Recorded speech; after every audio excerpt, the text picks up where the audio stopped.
Hi, I want to give you a 101 style introduction to the history of psilocybin law and then draw your attention to some interesting recent developments. I became interested in the history of psilocybin after writing a research paper on the far right wing use of psilocybin and other psychedelics as a cultural reinforcement mechanism to help support their ideologies. Many of these findings were published in this paper from 2021. I was basically interested in the political nature of psychedelics. Are psychedelics inherently left, right, authoritarian, libertarian, etc.? I wanted to know if there was anything built into that experience that could be said to have a political intersection. Long story short, this question launched me down the rabbit hole of contemporary psilocybin legislation and the changing cultural perceptions of psychedelics on the political right in the United States. Psilocybin mushrooms have been used for centuries by indigenous people for religious and spiritual purposes. For example, the Mazatec people of Mexico have used psilocybin in healing ceremonies for centuries. The Mazatec believe that psilocybin can help one connect with the spiritual world and heal from physical and emotional illnesses. In the Western world, psilocybin has been used for a variety of purposes, including recreational use, spiritual exploration, and personal growth. In the 1960s, there was a wave of interest in psychedelic drugs, including psilocybin mushrooms. This interest was fueled by the writings of Timothy Leary and other psychedelic advocates. However, in the 1970s, there was a backlash against psychedelic drugs, and they were made illegal in many countries as part of a United Nations resolution. In the United States, psilocybin was classified as a Schedule I drug in 1970 as part of the Controlled Substance Act. This classification means that they have a high potential for abuse and no accepted medical use. A classification made it illegal to process, grow, or sell psilocybin mushrooms. During this era, most psychedelics were heavily associated with counterculture and progressivism, as well as staunch opposition to the war in Vietnam.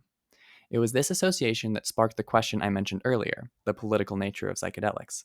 Maybe there's something about the mystical nature of a psilocybin experience that affirms a progressive worldview, I thought. Perhaps the pro social and high empathy was creating this association, was my hypothesis. In recent years, there has been a growing movement to decriminalize and legalize psilocybin. One possible catalyst for this change could have been the highly reputable studies that Johns Hopkins University started to publish after they received FDA approval for research back in 2016. This movement has gained momentum, and there have been a number of successful efforts to decriminalize psilocybin mushrooms in recent years. For example, in 2020, Oregon became the first state to legalize psilocybin for therapeutic use.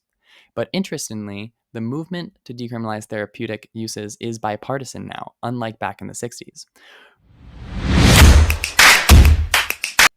Republican-led Texas Bill HB 1802 puts a lot of emphasis on the potential of psilocybin for treating veterans with PTSD, and veterans groups who advocate for the treatment have played a large role in getting Republicans on board. This bill follows studies that have shown promise for psilocybin treating PTSD in veterans. A study published in the Journal of Psychopharmacology found that psilocybin mushrooms can be effective in treating PTSD. The study found that psilocybin can help veterans reduce their symptoms, such as nightmares, flashbacks, and anxiety. The cultural landscape of this contemporary wave of advocacy is vastly different than that of 50 years ago. In my opinion, counterculture has become somewhat mainstream, and in addition to that, the reputable nature of the recent studies have done a good job of offsetting the stigma around psychedelic research set by the mistakes of Project MKUltra back in the 60s and 70s, which is a video for a whole other time.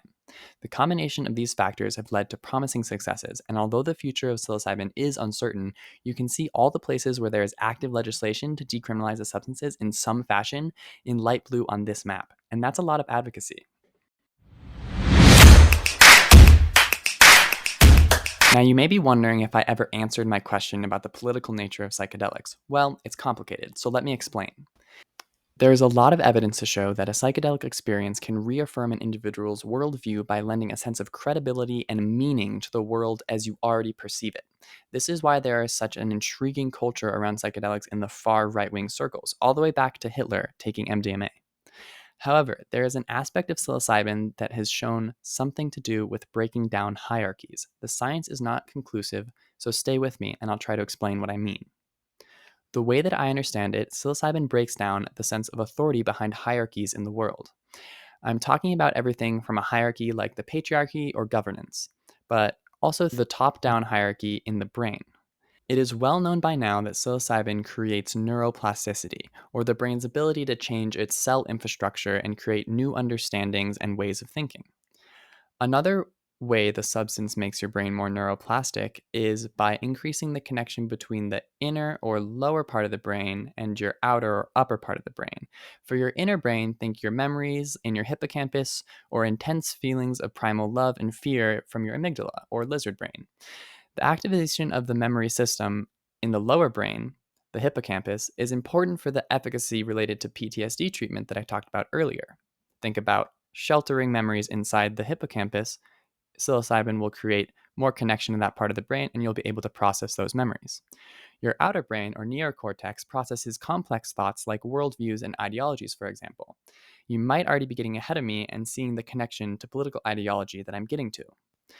The result of the increased conversation between the bottom and top part of your brain, if you will, can, as best as I can explain it, make the hierarchies that previously processed at a high level theoretical idea seem less naturally intuitive. So, in other words, psychedelics are not innately political, but if your ideology relies on complicated rationales behind complicated hierarchies, taking psychedelics might dissuade that part of your worldview. I hope that this explanation makes sense. If you're curious to learn more, I linked my full paper as a PDF with citations to explore. Andrew Huberman also made two amazing videos explaining the neurological side of psilocybin that I highly suggest you check out. Thanks for watching till the end and stay smart.